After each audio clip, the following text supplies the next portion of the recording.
मेरे प्यारे बच्चों, कैसे हैं आप सभी लोग? अच्छे हैं, स्वस्थ हैं, मस्त हैं, तंदुरुस्त हैं? और अगर नहीं है तो हो जाइए तैयार, क्योंकि आज का जो हमारा टॉपिक है वो है अपठित गद्यांश और पद्यांश। मैं आपका अपना SM Gaur motion education private limited की ओर से आपका स्वागत करता हूं अपने इस लेक्चर के अंदर। मेरे प्यारे अच्छे बच्चों, अपठित गद्यांश और पद्यांश चीज क्या है, टॉपिक क्या है? अपठित, जो हमने पढ़ा नहीं है इस क्लास में, या तो हम पहले किसी क्लास में पढ़ चुके हैं या आगे आने वाले किसी क्लास में पढ़ेंगे, लेकिन हमारे पास 10th क्लास के अंदर जो हमने हमारे कोर्स में नहीं है वो अपठित गद्यांश और वो अपठित पद्यांश। गद्यांश क्या है बेटा? गद्य। गद्य का मतलब कोई कहानी हो सकती है, कोई निबंध हो सकता है, कोई पैराग्राफ हो सकता है, और उस पैराग्राफ के अंदर से पूछे जाएंगे क्वेश्चन। यहां पर क्वेश्चन होंगे 5। 4 क्वेश्चन 2-2 नंबर के होंगे, एक क्वेश्चन 1 नंबर का होगा। मतलब कुल मिलाकर के 4 क्वेश्चन 2-2 नंबर के 8 नंबर और 1 नंबर का एक क्वेश्चन, जिसमें मोस्टली पूछा जाता है उस पैराग्राफ का शीर्षक जिसके ऊपर वो लिखा गया है। तो यहां पर अपठित गद्यांश है और उसके बाद हम पढ़ने वाले हैं पद्यांश। आज हम 2 टॉपिक डिस्कस करेंगे, एक होगा अपठित गद्यांश और पद्यांश, और एक नई चीज जुड़ी है आपके इसमें इस वर्ष, वो है लघु कथा। कहानी की बात मैं कहानी के समय करूंगा, इस समय मैं आपको लेके चलता हूं अपठित गद्यांश की ओर। क्या ध्यान रखने की बात है और कैसे हम उसके जवाब को निकाला करते हैं। सबसे पहले, क्योंकि ये क्रैश कोर्स में आप इस समय पढ़ रहे हैं, और सबसे पहले आवश्यकता इस बात की है कि सबसे पहले हम उस पैराग्राफ को पढ़ लें, क्योंकि इस अपठित के अंदर हमें हमारा IQ यूज में लेना रहता है। क्या करेंगे? सबसे पहले पढ़ लें पैराग्राफ को। पढ़ने के बाद क्या करें? उसके क्वेश्चंस को पढ़ें। यह है, मजहब या धर्म का स्वरूप उस परम शक्ति के समान है जो अपने आप में अनंत असीम होते हुए भी अरूप और निराकार करती है। यह क्या है? बहुत विशाल है, बहुत संकुचित है, संसार न होकर भावात्मकता है। अब ये जब हम पैराग्राफ पढ़ लेंगे तो ये चीजें जैसे ही हम पढ़ेंगे हमें उनका आंसर हमारे दिमाग में आ जाएगा। अब नहीं पढ़ेंगे तो क्या होगा? हमें यह समझ में नहीं आएगा कि ये जो टॉपिक है ये किससे रिलेटेड है, इसका आंसर किस आधार पर निकालेंगे। यहां ऑब्जेक्टिव क्वेश्चंस दिए हुए हैं, सब्जेक्टिव क्वेश्चन भी उसके साथ में बीच में आ जाते हैं, लेकिन ऑब्जेक्टिव क्वेश्चंस है और ऑब्जेक्टिव के लिए हमें छोटी छोटी चीजें देखनी पड़ेगी। मजहब या धर्म वास्तव में बड़ी ही कोमल कांत और पवित्र भावनात्मक वस्तु है।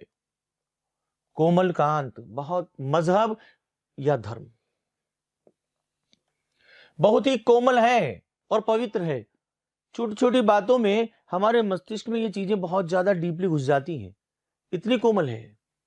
उसका स्वरूप साकार न होकर भावात्मक और निराकार है। धर्म या मजहब का स्वरूप जो है वो साकार नहीं है। साकार का मतलब हमारे सामने प्रत्यक्ष, जैसे मैं आपके समक्ष इस समय प्रत्यक्ष हूं, मैं साकार, स प्लस आकार, आकार की सहित नहीं है। यह सिर्फ भावात्मक है, भावों के अनुरूप है और निराकार रहता है।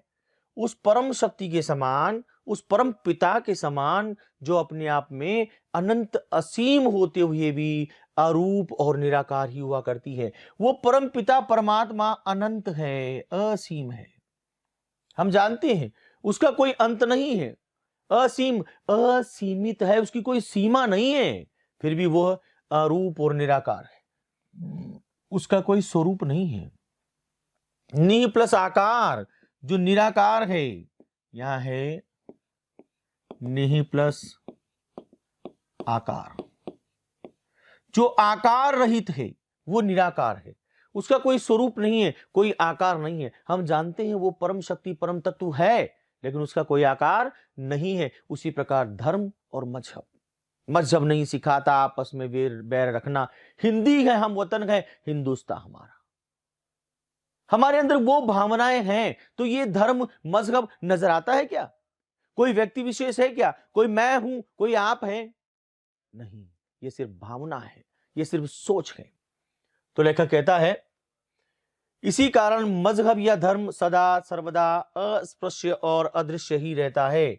मजहब या धर्म सदा अस्पृश्य, छूने लायक नहीं है, टच नहीं होता, और अदृश्य रहता है, नजर नहीं आता। धर्म वो चीज है, मजहब वो चीज है जो नजर नहीं आती, जो दिखती नहीं है, जिसे सिर्फ हम भावनात्मक आधार पर महसूस कर सकते हैं। यह भी एक सर्वमान्य सत्य है कि अपने आप में कोई भी मजहब या धर्म मानव में किसी प्रकार का बैर विरोध करना नहीं सिखाता। हमने वही कहा है ना, आपस में एक दूसरे को बैर करना नहीं सिखाता, और अगर सिखाता है तो यह गलत है। हम आपस में, धर्म मजहब है क्या? एक सिस्टम है। मैं उगते हुए सूरज को प्रणाम करता हूं, आपको अच्छा नहीं लगता, आप ढलते हुए सूरज को सब प्रणाम करते हैं। अरे करते तो है ना यार। मजहब नहीं सिखाता आपस में बैर रखना। वही बात यहां पर आ रही है, किसी प्रकार का भेदभाव करना नहीं सिखाता। हर स्तर पर मानवता का विकास व सम्मान प्रत्येक मजहब का मूल तत्व है। हर स्तर पर मानवता का विकास व सम्मान प्रत्येक मजहब का मूल तत्व है। हर धार्मिक नेता ने मात्र इसी बात का समर्थन किया है। जो धार्मिक नेता हुए हैं, हमारे पथ प्रदर्शक हुए हैं, हमारे समाज से भी हुए हैं, उन्होंने इसी बात को प्रधानता दी है कि हम किस बात की प्रधानता? मानवता का विकास व सम्मान प्रत्येक मजहब का मूल तत्व है। प्रत्येक धर्म के मूल में क्या है? मानवता का विकास और सम्मान। यह होना चाहिए, इंसानियत होना चाहिए। हम इंसान है तो इंसानियत होना चाहिए, मानवता होना चाहिए, उस मानवता का विकास होना चाहिए, उस मानवता का सम्मान होना चाहिए। हर धार्मिक नेता ने मात्र इसी बात का समर्थन किया है, क्या? कि दया, कि करुणा, सभी के प्रति प्रेम और सम्मान के साथ अपनेपन का भाव। ये देखिए आप, अपनेपन का भाव, शांति और अपने अपने कर्तव्य के प्रति पूर्ण समर्पित आस्था वस्तुतः हर धर्म या मजहब का मूल मंत्र है।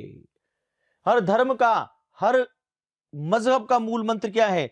करुणा हो, प्रेम हो, दया हो, सम्मान हो, अपनेपन का भाव हो, शांति हो और अपने कर्तव्य के प्रति पूर्ण समर्पण हो। मैं जो कर रहा हूं वो अपनी मर्जी से कर रहा हूं, उसके प्रति मेरा पूर्ण समर्थन होना चाहिए और पूर्ण समर्पण होना चाहिए। समर्थन के साथ समर्पण का होना आवश्यक है। अगर हम किसी भी कार्य को समर्पण के साथ नहीं करेंगे तो बेटा उसके अंदर जो आउटपुट है वो पूर्ण आने वाला नहीं है। क्या ध्यान देंगे? वस्तुतः हर धर्म या मजहब का मूल मंत्र यही है। इन्हीं की रक्षा के लिए वास्तविक धार्मिक नेता अपने प्राणों तक का बलिदान करने को तत्पर रहकर त्याग तपस्या के आदर्श की स्थापना किया करते थे और किया करते हैं। ये जो मूल मंत्र हैं, इनकी वास्तविक रक्षा के लिए जो हमारे धार्मिक नेता हैं वो बलिदान करने को तत्पर रहते हैं और त्याग तपस्या के आदर्श की स्थापना किया करते हैं। मजहब या धर्म का स्वरूप इस परम शक्ति के समान है, उस परम शक्ति के समान है जो अपने आप में अनंत असीम होते हुए भी अरूप और निराकार ही हुआ करती है। ये बहुत विशाल है, बहुत संकुचित है, संसार न होकर भावात्मक और निराकार ही रहता है, संसार के लिए लाभकारी है। मजहब और धर्म की बात की तो ये सांसारिक न होकर, यहां थोड़ा सा चेंज कर देंगे इसको, सांसारिक कर देंगे इसको, ये सांसारिक न होकर भावात्मक और निराकार है। वो परमपिता परमात्मा जिस प्रकार से है उसी प्रकार से ये मजहब और धर्म की भावना है जो है वो भावात्मक है, वो निराकार है। ठीक है, संसार के लिए लाभकारी है। दूसरे क्वेश्चन की बात करेंगे, यह भी एक सर्वमान्य सत्य है कि कोई भी धर्म, क्या सत्य है? कि कोई भी धर्म किसी को शिक्षा देने से नहीं रोकता। मानव मानव में किसी प्रकार का बैर विरोध करना नहीं सिखाता, असमानता और असंतुलित का पाठ पढ़ाता है, किसी को दूसरों का सम्मान करने से रोकता है। आंसर क्या है बेटा? मानव में किसी प्रकार का बैर विरोध करना नहीं सिखाता। अभी हाल हमने बात की थी कि आपस में बैर रखना ये नहीं सिखाता है। तीसरा क्वेश्चन है कि दया, करुणा, सभी के प्रति प्रेम और सम्मान के साथ अपनेपन का भाव, शांति और अपने अपने कर्तव्य के प्रति मूल समर्पित आस्था को बताया गया है। क्या? हर धर्म या मजहब का मूल मंत्र, हर मनुष्य का पहला गुण, समानता और सत्य का सिद्धांत, वैमनस्य मिटाने का मूल मंत्र। और ये रहा जवाब। हर धर्म या मजहब का मूल मंत्र क्या है? कि हम दया, करुणा, सभी के प्रति प्रेम, सम्मान। जो मैंने अंडरलाइन किया था, जो मैंने गोले किए थे, वही जवाब है। ध्यान से देखिएगा आप, हमें थोड़ा सा अलर्ट रहने की आवश्यकता है। पवित्र शब्द के दो पर्यायवाची, हाँ साहब यहीं पर आ गया है। पवित्र का मतलब पावन, पुण्य, अकलश पावन, फौजी रिपोर्टरों का दल या पुत शुचि। पवित्र, पवन, पुण्य, अकलश और पावन। यस, अकलश अकलुषित और पावन, ये पवित्र है। प्रयुक्त गद्यांश का शीर्षक क्या होना चाहिए? भारतीय समाज की वास्तविक स्थिति हो सकता है क्या? वास्तविक मजहब हो सकता है, धर्म और गुण हो सकता है, धर्म और हम हो सकता है। क्या होना चाहिए? अब देखो, इसमें सबका जवाब तो एक जैसा होगा नहीं, क्योंकि यहां पर अगर आपसे अलग से पूछा जाए तो सबका जवाब एक नहीं होगा। लेकिन यहां पर आपसे क्या किया गया? ऑब्जेक्टिव पूछा गया है, तो ऑब्जेक्टिव में जवाब तो एक ही देना होगा। क्या होना चाहिए? वास्तविक मजहब, धर्म और गुण, धर्म और हम। और मैं मानता हूं कि धर्म और हम होना चाहिए, क्योंकि धर्म है, हम है। अब वास्तविक स्थिति इसके अंदर अपने आप आ जाएगी। समझ में आई बात? उसके बाद अब हमारे सामने आ चुका है अपठित पद्यांश। पद्यांश का मतलब क्या हो गया बेटा? कविता। यस, और आपके सामने इस समय कविता है। क्या है? थाल सजाकर किसे पूजने चले प्रार्थी मतवाले, कहां चले तुम राम नाम का पीतांबर तन पर डाले, चले झूमते मस्ती से तुम क्या अपना पथ आए भूल, कहां तुम्हारा दीप जलेगा, कहां चढ़ेगी माला फूल, इधर प्रयाग न गंगा सागर, इधर न रामेश्वर काशी, और यहाँ किधर है तीर्थ तुम्हारा, कहाँ चले तुम सन्यासी, मुझे न जाना गंगा सागर, मुझे न रामेश्वर काशी, अरे तीर्थराज चित्तौड़ देखने को मेरी आंखें प्यासी। कवि ने तीर्थराज चित्तौड़ जाने के लिए कहा है कि मैं थाल सजाकर पूजा करने के लिए जा रहा हूं। कभी पूछता है, एक दूसरे से बात कर रहा है, तुम कहां जा रहे हो? राम नाम का पीतांबर तन पर डाला हुआ है तुमने, जा कहां रहे हो? मस्ती से झूमते हुए, क्या तुम अपना रास्ता भूल गए हो? तुम्हें कहां जाना है? तुम्हारा दीपक कहां जलेगा? ये माला और फूल तुम जो थाली में लेके जा रहे हो, उसे कहां चढ़ाने वाले हो? अरे तुम जिधर जा रहे हो, न उधर प्रयाग है, न गंगा सागर है, न रामेश्वर है, न काशी है, किधर तुम्हारा तीर्थ? अरे तुम्हारा तीर्थ कहां पर है? कहां जा रहे हो? कहां चले तुम सन्यासी? है सन्यासी, तुम कहां जा रहे हो? जवाब मिला, मुझे न जाना गंगा सागर, मुझे न रामेश्वर काशी, तीर्थराज चित्तौड़ देखने को मेरी आंखें प्यासी। मेरी आंखें उस तीर्थ को देखना चाहती है जहां पर शौर्य का प्रदर्शन हुआ था, जहां पर अपनी अस्मिता को बचाने के लिए बलिदान हुआ था, जिन वीरों ने अपने मातृभूमि की रक्षा के लिए अपने प्राणों का उत्सर्ग कर दिया था, जहां रानी पद्मिनी ने अपने आप को सहर्ष ज्वाला के जलती हुई धधकती हुई ज्वाला में झोंक दिया था। मुझे वहां जाना है, मेरी आंखें उस दर्शन को करने के लिए प्यासी है। अपने अचल स्वतंत्र दुर्ग पर सुनकर बैरी की बोली, उस स्वतंत्र दुर्ग पर दुश्मन की आवाज को सुनकर के जहां निकल पड़ी लेकर तलवारें जहां जवानों की टोली, अरे जहां पर जवान तलवारें लेकर के निकल पड़े थे, मैं वहां जाना चाहता हूं। जहां आन पर मां बहिनों ने जला जला पावन होली, वीर मंडली गर्वित स्वर से जय मां की जय जय बोली। वीर आन पर मां बहिनों के जला जला पावन होली, जहां पर होली जला दी उन माता पिताओं ने, उन बेटी बेटियों ने, और स्वयं स्वाहा कर दिया जिस होली के अंदर होली ही जली थी, वो जहां पर धधक उठे थे अंगारे, मां बहिनें कूद गई थी, जिसके अंदर स्वाहा हो गई थी। वीर मंडली गर्भेश्वर से जय मां की जय जय बोली, और जहां पर उन वीरों की मंडली ने, उस वीरों के समूह ने काली माता की, भवानी की जय बोली थी और कूद पड़ी थी, बलिदान हो गई थी। मैं वहां जाना चाहता हूं। सुंदरियों ने जहां देश हित जोहर व्रत करना सीखा, जहां की सुंदरियों ने जोहर कर दिया, लेकिन उस आतताई के हाथों नहीं पड़े, उस मुगल शासक के हाथों नहीं पड़े। इसको कहते हैं बलिदान। उन्होंने अपने आप को मातृभूमि के लिए और अपने आप को, अपनी अस्मिता को बचाए रखने के लिए अपना बलिदान कर दिया। आज कवि कहता है मैं उसी जगह जाना चाहता हूं, मैं वहीं पूजा करना चाहता हूं, चित्तौड़ की उस धरा पर, स्वतंत्रता के लिए जहां बच्चों ने भी मरना सीखा, जहां बच्चों ने अपने आप को बलिदान कर दिया। वहीं जा रहा पूजा करने, लेने सतियों की पगधूल। वो सतियां जो हो गई, वो वीरांगनाएं। अब वीर तो होते हैं जेंट्स में, ठीक है, तो वीरांगनाएं महिलाएं कहलाती हैं। उन वीरांगनाओं की पगधूल सतियों, वो सतियां हो गई, अपने पतियों के ऊपर, अपने पति के ऊपर बलिदान हो गई, अपनी मातृभूमि के ऊपर बलिदान हो गई, वो सती बन गई। उसकी पगधूल, उसके चरणों की धूल को मस्तक पर लगाने जा रहा हूं। वहीं जलेगा दीप जलेगा, वहीं हमारा दीप जलेगा, वहीं चढ़ेंगी माला फूल। ये माला और फूल वहीं पर मैं चढ़ाने वाला हूं। वहीं मिलेगी शांति, वहीं पर स्वस्थ हमारा मन होगा, और वीरों की पूजा होगी, खड्गों का दर्शन होगा। मैं वहीं जाकर के उन वीरवरों की, वीर वर में श्रेष्ठ, मैं वहीं जाकर उन श्रेष्ठ वीरों का दर्शन करना चाहता हूं। कवि बोलता है वहीं मिलेगी शांति, वहीं पर स्वस्थ हमारा मन होगा। मैं उस दृश्य को देखना चाहता हूं, मैं उस मातृभूमि को देखना चाहता हूं, मैं मातृभूमि की उस पगधूलि को अपने मस्तक पर लगाना चाहता हूं, उस रजधूलि को मस्तक पर लगाना चाहता हूं। वीरवरों की पूजा होगी, हाँ, हम वहीं जाकर के उन श्रेष्ठ वीरों की पूजा करेंगे और खड्गों का दर्शन होगा। वो तलवारें सिंहासन हिल उठे, राजवंशों ने ब्रुकटी तानी थी, बूढ़े भारत में भी आई फिर से नई जवानी थी, और बुंदेले हर बोलों की मुंह हमने सुनी कहानी थी, खूब लड़ी मर्दानी, वो तो झांसी वाली रानी थी। ऐसी ऐसी वीरांगनाएं जिस धरती पर जन्म लेती हैं, ऐसी ऐसी वीरांगनाएं, ऐसे ऐसे वीर, महाराणा प्रताप जैसे वीर जिस चित्तौड़ की धरा पर जन्म लेते हैं, वो धरा पावन है, वो धरती पुण्य है। हम उस धरती की पूजा करने के लिए जा रहे हैं।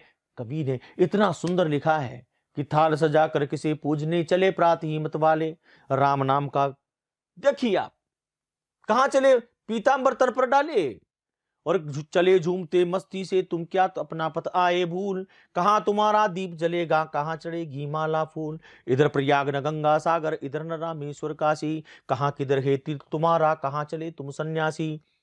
जवाब दिया यहां से, क्या जवाब था कि मुझे न जाना गंगा सागर, मुझे न रामेश्वर काशी, तीर्थराज चित्तौड़ देखने को मेरी आंखें प्यासी। अपने अचल स्वतंत्र दुर्ग पर सुनकर बेरी की बोली, निकल पड़ी लेकर तलवारें जहां जवानों की टोली। यहां जहान पर मां बहनों के जला जला पावन होली, वीर मंडली गर्वित स्वर से जय मां की जय जय बोली। वो धरती है, ये धरा वो धरा है कि सुंदरियों ने जहां देश इत जोहर व्रत करना सीखा, स्वतंत्रता के लिए जहां बच्चों ने भी मरना सीखा। वहीं जा रहा पूजा करने, लेने सतियों की पगधूल, वहीं हमारा दीप जलेगा, वहीं चढ़ेगी माला फूल, वहीं चढ़ेगी माला फूल, वहीं मिलेगी शांति, वहीं पर स्वस्थ हमारा मन होगा। आज हमें शांति वहीं पर मिलने वाली है, क्योंकि हमारा मन, हमारी आत्मा उनके प्रति समर्पित हो चुकी है, और वीरों की पूजा होगी, खड्गों का दर्शन होगा। आज उन श्रेष्ठ वीरों के दर्शन होंगे। आपने पद्य को पढ़ा, पद्य को पढ़ने के बाद लीजिए करते हैं उसके प्रश्नों पर बात। कवि थाल सजाकर कहां जा रहा है? चित्तौड़ राज, तीर्थराज चित्तौड़ जा रहा है। बैरी की बोली सुनकर क्या हुआ? लोग चिल्लाने लगे, लोग वापस भागने लगे, जवानों की टोली हाथों में तलवारें लेकर पड़ी। हां जी साहब, तलवारें लेकर के निकल पड़ी। कवि को शांति कब मिलेगी? गंगा सागर में, रामेश्वर में, काशी में, तीर्थराज चित्तौड़ में। जी हां, कवि को तीर्थराज चित्तौड़ में जाकर शांति मिलेगी। जिस स्थान पर सतियों की पगधूल है, वहां कवि जा रहा है क्या लेने? कविता पाठ करने जा रहा है, एक प्रदर्शनी में भाग लेने जा रहा है, दीप जलाने और माला फूल चढ़ाने जा रहा है, या दीपक में घी डालने जा रहा है? हाँ, वहां दीपक पहले से जल रहा है ना, जिसमें घी डालने जा रहा है? नहीं, सत्य है दीप जलाने और माला फूल चढ़ाने जा रहा है, उन वीरांगनाओं को याद करने जा रहा है, उन वीरों को याद करने जा रहा है। कवि ने काव्यांश में जिन तीर्थों की बात नाम लिए हैं वो कौन कौन से? प्रयाग, गंगा सागर, रामेश्वर काशी, बनारस रामेश्वर काशी, उज्जैन गंगासर रामेश्वर, कोसी प्रयाग गंगा सागर। जी साहब, यह है प्रयाग, गंगा सागर और रामेश्वर काशी। इस प्रकार उस पद्य खंड को पढ़ना होगा, और पद्य खंड को पढ़ने के बाद उनमें से पूछे गए प्रश्नों का जवाब देना होगा। राइट, लीजिए, क्या करोगे अब समय का, जब प्यार नहीं रहा? सर्वसहा पृथ्वी का आधार नहीं रहा। पांवों के नीचे सहिष्णुता पत्थरों तक में नहीं बची। अब ये गद्य कविता देखो कितनी सुंदर है। अरे क्या करोगे अब समय का जब प्यार नहीं रहा, सर्वहारा पृथ्वी का आधार नहीं रहा, पांवों के नीचे सहिष्णुता पत्थरों तक में नहीं बची, चमक नहीं बची किसी की आंख में, विचारों तक में नहीं बची। गर्वोन्मुख होने की इच्छा, न वाणी साफ है न पानी साफ है, न कहीं प्रकाश है न स्वच्छ, प्रकाश है स्वच्छ, सब कुछ मैला है, आसमान गंदगी बरसाने वाला, अछूर एक थैला है, कहीं चले जाओ मिलती नहीं वायु प्राणप्रद, आदम कद आदमी सब जगह से गायब है। अरे क्या करोगे ऐसे समय का, जीवन में लय लय का, प्राणों में अभय अभय का, दिल काटो केवल जैसे तैसे वे, दे दिए जहां कड़वे घूंट पियो, जैसे भी जिए जाएं तुमसे, तथा कथित युग बोधवती वाणी के, गंदी गंगा जमुना के पानी के। क्या करोगे, सुनिए, क्या करोगे अब समय का जब प्यार नहीं रहा। ऐसे समय का क्या करेंगे जिस समय में प्यार नहीं रहा, प्रेम नहीं है, एक दूसरे के प्रति अपनत्व की भावना नहीं है, सर्वसहा पृथ्वी का आधार नहीं रहा, जो सब कुछ सहने वाली पृथ्वी है उसका आधार नहीं रहा। धरती का आधार मानवता है, सहिष्णुता है, अपनापन है, इंसानियत है, लेकिन अब क्या हुआ, धीरे धीरे वो नहीं रहा। इंसान इतना स्वार्थी हो गया, इतना मतलबी हो गया कि उसके अंदर मनुष्यता नहीं बची। क्या करोगे, अरे पांवों के नीचे सहिष्णुता पत्थरों तक में नहीं बची, नहीं रहा पांवों के नीचे आधार, धरती पांवों से खिसकती जा रही है। क्यों, क्योंकि इंसान इंसानियत छोड़ता चला जा रहा है, मानव मानवता छोड़ता जा रहा है। चमक नहीं बची किसी की आंखों में, जिसको देखो वो रो रहा है। चमक कहां है आंखों में, आंखों में चमक तो जब होती है साहब जब खुशियां होती है। प्यारे बच्चों, आंखों में चमक का मतलब प्रसन्नता होती है। यहां प्रसन्नता बची नहीं है, विचारों तक में नहीं बची है। अब तो प्रसन्नता जीवन की वास्तविकता में छोड़ो, विचारों तक में नहीं बची है, क्योंकि जिसको देखो वो एक दूसरे को शोषण की नजर से देख रहा है।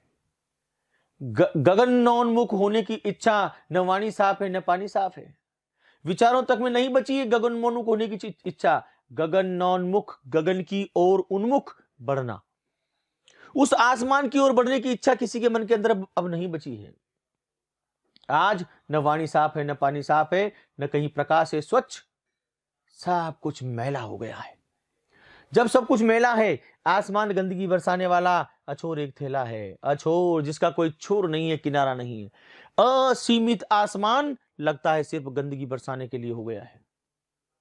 चारों तरफ गंदगी गंदगी फैल रही है। जब विचारों में गंदगी फैल गई, जब मन के अंदर गंदगी फैल गई है बच्चों, तो चारों तरफ गंदगी नजर आती है। मन में गंदगी कैसे फैल गई, हम विचार गंदे हो गए, हमारे विचार गलत हो गए, हमारे विचार गंदे हो गए। कहीं चले जाओ मिलती नहीं है प्राणवायु, वायु प्राणप्रद, प्राणों को हिम्मत देने वाली वायु कहीं नजर नहीं आती। चारों तरफ ऑक्सीजन मैली हो गई है। कैसी हो गई, इतना प्रदूषण हो गया है कि हमें स्वच्छ रूप से ऑक्सीजन भी नसीब नहीं है। गंदगी चारों तरफ व्याप्त हो गई है। आदम कद आदमी, अरे ये छोटे कद का आदमी, इंसान अपने आप में बड़ा बनता है, आदम कद आदमी सब जगह से गायब है। अर्थात वो बेचारे गरीब असहाय बेसहारा आदमी धीरे धीरे गायब हो गए हैं। क्या करोगे, गायब कहां हो गए, उनका अस्तित्व नहीं बचा बेचारों का। क्या करोगे ऐसे समय का, जीवन में लय का, ऐसे समय का क्या करोगे जब जीवन में से लय गायब है, जीवन की गति गायब है, प्राणों में अभय का, प्राणों में निर्भयता नहीं बची है। दिन काटो भैया केवल जैसे भी हो वैसे, दे दिए जाएं कड़वे घूंट पियो। इस जमाने में जो कड़वे घूंट दिए जा रहे हैं उनको पी करके जीना सीखो, जैसे भी पिए जाएं तुमसे उनको पीते रहो। तथा कथित कहने वाले युग बोधवती वाणी के, युग बोधवती इस युग का बोध कराने वाली वाणी, आवाज के, गंदी गंगा जमुना के पानी के घूंट पिए जाओ, यहां से जैसे भी पिए जाओ किसके, गंदी गंगा जमुना के पानी के। जो स्थिति गंगा गंदी जमुना गंदी, आज उस पानी के घूंट पिए जाओ। अर्थात दुख सुख जीवन में है और अब तो दुखी दुख नजर आते, घूंट पिए जाओ और जिए जाओ, संघर्ष रखो, जीवन में आगे बढ़ो। कवि का वर्तमान समय के बारे में दृष्टिकोण क्या है? वर्तमान समय कैसा हो गया है? प्यार नहीं है, सर्वहारा पृथ्वी का आधार बदल गया है, समय बदल गया है, कुछ नहीं बचा जीवन में। लोगों के विचार आकाश जैसे विस्तृत क्यों हो गए हैं? आकाश जैसे विस्तृत क्यों हो गए हैं? सोच बदल गई है। ये दिल मांगे मोर अथाह, उसके प्रति खाऊं खाऊं वाली स्थिति बन गई है। कवि क्या कहना चाह रहा है भैया? कवि कहना चाह रहा है समय बदल गया है, समय बदल गया है, तुम भी भैया समय के अनुसार बदलो। समय के अनुसार बदलना सीख जाओ। दे दिए जाए कड़वे घूंट पियो, पंक्ति का आशय क्या है? अगर तुम्हें कड़वे घूंट दिए जाते हैं तो पी लो, अर्थात अपने आप को सक्षम बनाओ, अपने आप को सबल बनाओ। क्या करोगे अब समय का? कवि का तात्पर्य क्या है? समय का क्या करोगे? तुम समय के साथ में ढलना सीखो। तुम चाहो समय को बदल दोगे, नहीं बदल पाओगे। यह था आपका दूसरा पैराग्राफ। तीसरे पैराग्राफ की बात करता हूं कि ऐसे बिहाल बिवायन सो पग कंटक जाल लगे पुन जोए, हाय महा दुख पायो सखा तुम आए तेन किते दिन सोए, देख सुदामा की दीन दशा करुणा करके करुणा निधि रोए, पानी परात को हाथ छुयो नहीं नैनन कह जल सो पग धोए। अरे कछुभा भी हमको दियो सो तुम काहे न देत, चापी पोटरी कांख में रहे कहो की है। अरे द्वारपाल कन्हैया से कह दो कि दर पे सुदामा गरीब आ गया है। भगवान श्री कृष्ण से जब मुलाकात हुई, वहां का प्रसंग आपके सामने प्रस्तुत है बोर्ड के ऊपर। क्या कहा? भगवान श्री कृष्ण कहने लगे, हे सुदामा ऐसे बेहाल बीमाइन सो, अरे ऐसी बीमारियां तुम्हारे पांव में, तुम ऐसे बेहाल, पग कंटक जाल लगी पुनि जोई। अरे बार बार वो कांटों का जाल था ना पांव में, उसे देखने लगे, उसे निकालने लगे। हाय महादुख पायो सखा तुम आए कितने दिन सोए खोए। अरे तुम कहां थे मित्र इतने दिनों से? तुम यहां क्यों नहीं आए इतने दिनों से? देख सुदामा की दीन दशा करुणा करके करुणा निधि रोए। रोने लगे भगवान सुदामा की हालत को देख करके। और पानी परात को हाथ छुयो नहीं नैनन के जल से पग धोए। भगवान इतने रोए इनकी आंखों से निकलने वाले आंसू सुदामा के पैरों पर पड़ते रहे और सुदामा जी के पैर धुल गए। मित्रता कैसी थी? ये एग्जाम्पल देता है, ये उदाहरण देता है कि ऐसी मित्रता होनी चाहिए। आज स्वार्थपरता चारों तरफ व्याप्त है। एक दोस्त दूसरे दोस्त की गर्दन काटने लगा है, जेब काटने लगा है। क्यों? कहां गए ये उदाहरण? ये हमारे साहित्य क्या सिखाते हैं? यही तो सिखाते हैं, पानी परात को हाथ छुयो नहीं नैन की जल सो पग धो। इतने रोए भगवान, पैर धुल गए। कछु भाभी हमको दियो तो तुम काहे कहने लगे अपने मित्र से, भैया सुदामा भाभी ने तुम्हें जो दिया था ना मेरे लिए, वो तुम अपनी कांख में दबाकर क्यों छुपा रहे हो? हमें क्यों नहीं दे रहे हो तुम? चापी पोटरी कांख में रहे हो कहो की है। अरे किस लिए उसको बचा कर रख रहे हो? तुम्हारी बचपन की आदत गई नहीं सुदामा? है तुमने इनडायरेक्ट कहा या तुमने बचपन में भी मेरे हिस्से के चने खा लिए थे और आज भाभी ने जब मेरे लिए चावल दिए हैं वो चावल तुम बचा कर खाना चाहते हो। लीजिए पहला प्रश्न, सुदामा के पांव की दशा क्या स्थिति थी? देख बेहाल बीमाइंसो, बेहाल थे भैया, बीमारियां पड़ी हुई थी पांवों के अंदर। इसको स्पष्ट करके लिखेंगे। सुदामा की दयनीय स्थिति को देखकर श्री कृष्ण ने क्या कहा?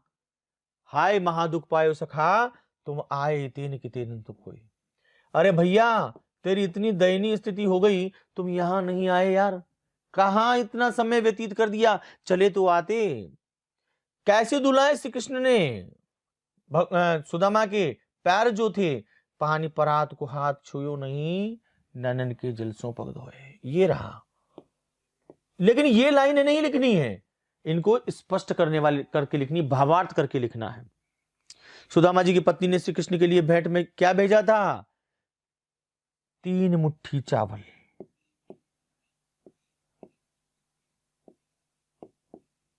3 मुट्ठी चावल भेजे थे। या 3 मुट्ठी भी नहीं रहे तो अपन तो चावल याद रख लेंगे। श्री कृष्ण क्यों रोने लगे? हाँ हाँ हाँ, देख सुदामा की दीन दशा, सुदामा जी की दीन दशा को देख करके श्री कृष्ण रोने लगे। ये चौथा जवाब है। देखी सुदामा की दीन दशा, करुणा करे के करुणा निधि रोए। ये था मेरे प्यारे बच्चों अपठित गद्यांश और पद्यांश। हमें पहले उसको पढ़ना है, पढ़ने के बाद क्वेश्चंस पढ़ने हैं, क्वेश्चंस पढ़ने के बाद एक बार फिर से पढ़ना है और जवाब आपको आता चला जाएगा। क्योंकि जब तक हम जानेंगे नहीं कहां जाना है तो टिकट कैसे लेंगे उस जगह का? पहले जानकारी होना चाहिए, तब जाकर हम वहां का टिकट लेंगे। हम जाना था गंगा पार, प्रभु केवट की नाव चढ़े। ठीक है, अगले टॉपिक पर आपको लेके चलता हूं। और अब आप देख रहे हैं एक नया टॉपिक जो कि आपके साथ इसी वर्ष जुड़ा है, लघु कथा लेखन। ये चीजें पहले भी चला करती थी, आखिर हम घूम फिर के वहीं पर आ रहे हैं। जैसे आपके साथ में निबंध लेखन में टॉपिक दिए होते थे 1 2 3 4 5, उन टॉपिक के आधार पर आपको ऐसे लिखना होता था। पहले जब कहानी लिखते थे तो उस कहानी में कौवा, कंकर, मटका, ऐसे कुछ टॉपिक दे दिए जाते थे। उन टॉपिक से एक पता लगाना होता था कि ये कौन सी कहानी बनाएंगे हम इन टॉपिक को लेकर के। वही है कथा लेखन, वही है लघु कथा। छोटी सी कहानी बना देनी है, एक पैराग्राफ बनाना है, लेकिन किनको? उन टॉपिक्स के अकॉर्डिंग बनाना है। जस्ट लाइक वॉच यार। कहानी का अधिकाधिक प्रचार प्रसार होने के कारण छात्रों में भी आशा की जाती है कि वे भी इस ओर ध्यान दें और कहानी लिखने का अभ्यास करें, क्योंकि इससे उनमें सर्जनात्मक शक्ति जगती है। सर्जन, हम निर्माण करें, हम अपना खुद का निर्माण कर सके। हमने देखा यहां पर लिखा हुआ था सर्जनात्मक शक्ति जगती है।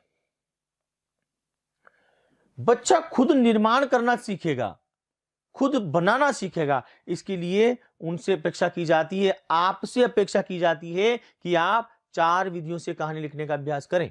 पहला, कहानी की सहायता या आधार पर कहानी लिखना। कहानी की सहायता के आधार पर कहानी लिखना। दूसरा, रूपरेखा के सहारे कहानी लिखना। एक रूपरेखा तैयार की जाए। अधूरी अपूर्ण कहानी को पूर्ण करना या चित्रों की सहायता से कहानी लिखना।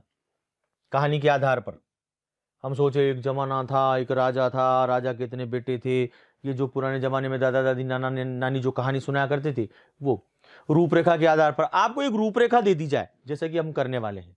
रूपरेखा, एक प्रोग्राम सेट कर दिया जाए, ये पॉइंट दे दिए जाए, उन पॉइंट के आधार पर। अधूरी और अपूर्ण कहानी, एक राजा था डॉट डॉट डॉट डॉट, उसकी नगरी में डॉट डॉट डॉट डॉट, 4 बेटे थे डॉट डॉट डॉट, लखड़ा रहा था डॉट डॉट डॉट। ये अधूरी कहानी पूरी करो। या फिर चित्रों की सहायता से, जैसे कि मैंने देखा था इंग्लिश के अंदर है एक चित्रलेखन। आपने 9th में पढ़ा है चित्रलेखन। यस, मैं वहीं पर लेके जा रहा हूं। चित्रलेखन 9th में पढ़ा है। सीन दिया हुआ है, दृश्य दिया हुआ है और आपको उसके टॉपिक 5 टॉपिक बनाने होते थे। लेकिन यहां पर करना क्या है? उन टॉपिक्स को लेकर के एक कहानी के रूप में लिख देना है। कैसे लिखना है बेटा? कहानी की सहायता या आधार पर कहानी लिखना।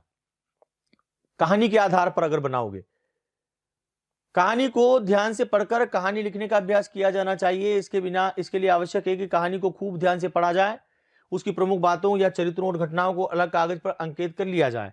फिर अपनी भाषा में मूल कहानी को इस तरह से लिखा जाए कि कोई भी महत्वपूर्ण बात या घटना प्रसंग छूटने न पाए। इस प्रकार की कहानी लिखते समय निम्न बातों का ध्यान रखना चाहिए। देखिए, यह बात अपन सीधे टॉपिक पर आते हैं। कहानी है, संकेत है कि 2 भाई घर में अकेले हैं। फाइल में आतंकियों की जानकारी है। आतंकियों का घर में घुसना होता है, वो फाइल ढूंढना, कमरे में बंद हो जाना, आतंकी गिरफ्तार हो जाना। कहानी है चतुर अर्जुन की। टॉपिक दिए हुए हैं, 2 भाई घर में अकेले हैं, फाइल में आतंकियों की जानकारी है, आतंकी घर में घुसते हैं, फाइल को ढूंढते हैं, कमरे में बंद कर दिए जाते हैं और आतंकी गिरफ्तार हो जाते हैं। अब चलिए बनाइए पिक्चर। एक दिन अर्जुन और उसका छोटा भाई कर्ण दोनों घर में अकेले थे। ये घर में दोनों भाई अकेले थे। उनके पिताजी एक पुलिस अधिकारी थे। वे एक लाल रंग की फाइल घर लाए थे, उसमें सभी कुख्यात आतंकियों के बारे में जानकारी थी। ये फाइल में आतंकियों के बारे में जानकारी थी। यह हम स्टोरी बना रहे हैं इस पॉइंट से, ठीक है। आतंकियों की जानकारी होगी। अब आतंकियों का घर में घुसना। अर्जुन जानता था कि पापा ने यह फाइल एक अलमारी में सुरक्षित रखी हुई है। अर्जुन और करण खेल रहे थे कि तभी दो आतंकी उनके घर में घुस आए और बोले, लाल फाइल कहां है? ये फाइल ढूंढना। कहां है? अर्जुन बड़ा चालाक था। वो बोला, शयन कक्ष की अलमारी के ऊपर रखी गई है, मैं वहां तक नहीं पहुंच सकता। शयन कक्ष, ये आपका बेडरूम। दोनों आतंकवादी लाल फाइल को हासिल करने के लिए उस कमरे में गए।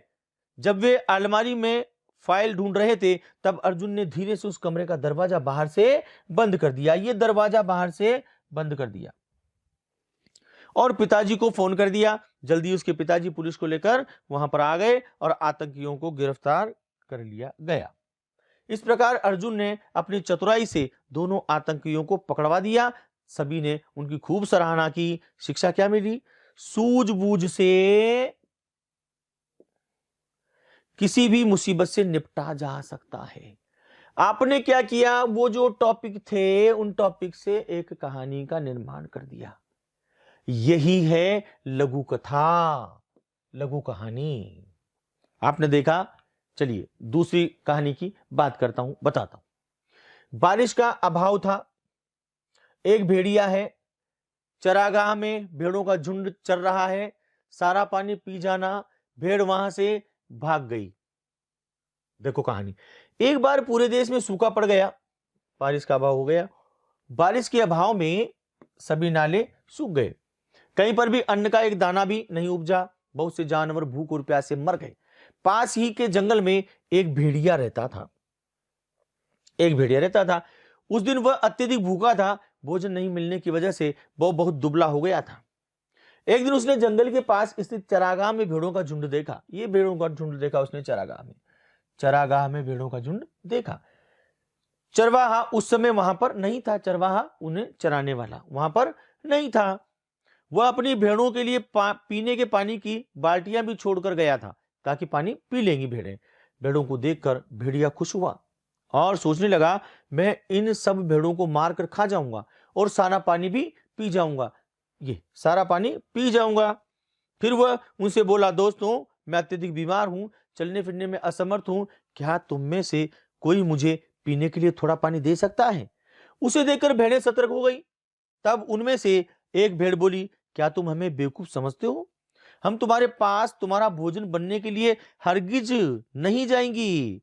इतना कहकर भेड़ें वहां से भाग गई। इस प्रकार भेड़ों की सतर्कता के कारण भेड़िए की योजना असफल हो गई और बेचारा भेड़िया बस हाथ मलता रह गया। बुद्धि सबसे बड़ा धन है। जी हाँ, बुद्धि सबसे बड़ा धन है। क्या किया? सारा पानी पी जाने की योजना बनाई, भेड़ें वहां से भाग गई और भेड़िए की योजना धरी की धरी रह गई। क्या किया आपने? अब आप कहोगे कि सर ये तो टॉपिक ऑलरेडी सेटल्ड है, आपने बनाकर दिए हैं। हाँ बेटा, ये आपकी बुद्धि के ऊपर डिपेंड करेगा, लेकिन इन प्रश्नों को छोड़ना नहीं है, क्योंकि इनमें आप जैसी भी कहानी बनाओगे नंबर सब में मिलेंगे। हाँ, ये ऐसे क्वेश्चन है जिनमें नंबर सब में मिलेंगे, बस आपको अटेम्प्ट करना है। जैसी भी कहानी लिखना आ जाए वैसे लिखने है। चलिए एक कहानी से और रूबरू करवाता हूं आपको और बताता हूं एक और कहानी। आलसी लड़का था, पैसों से भरा हुआ एक थैला था। बिना प्रयास के इतने सारे पैसे मिल गए थे, तो फिर क्या हुआ? व्यर्थ खर्च करने लगा। कार्य करने की कोई आवश्यकता ही नहीं पड़ी। उसने उसको कद्र नहीं समझा, पैसे की उपयोगिता को नहीं समझा। फिर क्या हुआ? मेहनत की कमाई। आइए, सोनू एक आलसी लड़का था। वह अपना समय यूं ही आवारागर्दी में व्यतीत कर रहा था। इस कारण वो हमेशा कार्य करने से जी चुराता था। एक दिन क्या हुआ? उसे पैसों से भरा एक थैला मिल गया। यस, आलसी लड़का था, पैसों से भरा एक थैला मिल गया। अब वह अपने भाग्य पर बहुत खुश हुआ। वो ये सोच समझकर खुश हुआ कि उसे पैसे मिल गए थे। सोनू ने कुछ पैसों से मिठाई खरीदी, कुछ पैसों से कपड़े और अन्य सामान खरीद लिए। जब एक साथ पैसा मिल जाता है तो यही होता है। इस प्रकार उसने पैसों को व्यर्थ खर्च करना आरंभ कर दिया। ये व्यर्थ खर्च करना शुरू हो गया पैसों का। ये इतने सारे पैसे, ये व्यर्थ खर्च यहां हो गया, व्यर्थ खर्च शुरू हो गया। ठीक है। तब उसकी मां बोली, बेटा पैसा यूं बर्बाद ना करो, इन पैसे का उपयोग करो। कार्य करने की कोई आवश्यकता उसे महसूस नहीं हुई, पर उसने कहा पैसे का उपयोग करो। सोनू बोला, मां मेरे पास बहुत पैसे हैं, इसलिए मुझे कार्य करने की आवश्यकता नहीं है, कार्य करने की कोई आवश्यकता ही नहीं है, उसने ऐसा कहा। धीरे धीरे सोनू ने सारा पैसा खर्च कर दिया, उसके पास एक फूटी कौड़ी भी नहीं बची। इस तरह वह एक बार फिर अपनी उसी स्थिति में आ गया। सोनू को एहसास हुआ था, यदि उसने धन परिश्रम से कमाया हुआ होता तो उसने अवश्य उसकी कद्र और उपयोगिता समझी होती।